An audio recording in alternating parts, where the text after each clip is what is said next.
Hi everyone, Jonas Stenström here. I hope you're having a great early spring. I certainly am. This has been the first awesome weekend with good weather where I've been able to walk outside without a thick jacket on and a hat on my head. This week we're going to revisit a topic that we touched on not too long ago, and that is transitions. Fun and simple ways to transition between clips that won't cost you anything extra. Something like that. All right, the second transition that I want to bring up is what you saw in the first 20-second montage. That was a short video that I did for the University of Gothenburg for their science department.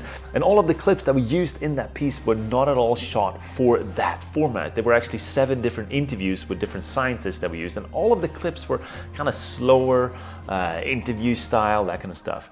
The technique that I used, super simple, and I made use of just a nonsense video that you have kind of at the beginning and the end of a clip. Let me show you what I mean. This is what the whole timeline looks like in Final Cut. In this segment here, we end up on a close-up of his eye. Now, if we open up this fast, jumpy section before and look at what it really looks like, it really is this unusable, out-of-focus recording that is just a result of the camera rolling in between takes. Normally, we wouldn't ever use this part of the video, and this is what I refer to as nonsense video after a clip. But if we speed it up, in this case to 800%, but this could vary a lot depending on the clip, could be a lot more sometimes, and then time it with the music and land on the clip that we want right on the beat, it turns into this pretty cool variable time transition. In this short segment, this is what I did and repeated in several places of the timeline. Sometimes it was just a sped up extension of the clip that I was using, and sometimes it was a whole different part of the clip. This whole first segment of that clip was actually completely out of focus, and I landed on the part of the clip that was in focus that I really wanted. A transition like this, I think, works the best or needs to have some kind of music or sound effects to it. And I think it's a really good technique to pull out if you're given a whole set of clips that were not originally shot to be a fast-paced montage. So in this case, we had these slower clips and then we got asked to beef it up a little bit. And I think that is one simple way in post-production to take slow clips and actually make it a little bit snappier, fast-paced. I think it worked really well for this case. And now let's move on to the other transition that I showed you in the beginning. Do anything extra. Something like that. I have my starting clip like this and move to the last frame of the clip and export that frame as a still image. So this is basically what it looks like. I printed out the last frame of that clip, and this is what I have.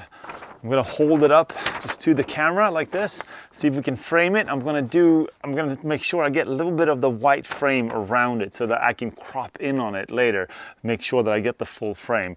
So I'm gonna hold it here on the white, make sure I don't touch the actual photo.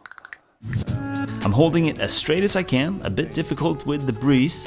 Then, when I have it lined up as good as possible, time to rip. Now I want to try and match the color between the original clip and my printout.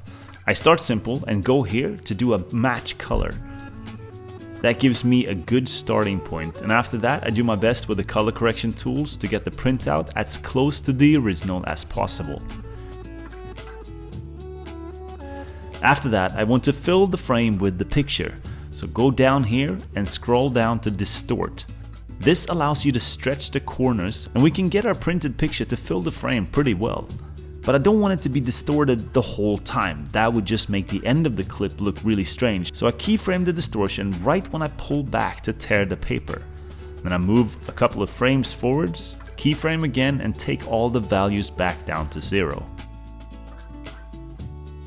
The next thing I do is that I move the printout clip down to the main storyline and speed up just a section when I'm pulling back the paper.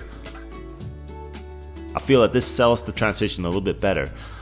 After that, I'm adding a short cross dissolve between the original clip and the printout clip to make the transition even smoother. One last big thing to fix. The color correction of the printout does not match the color I want the end clip of me to look like. The way I fix this is to duplicate the layer and add it to the top of the first layer.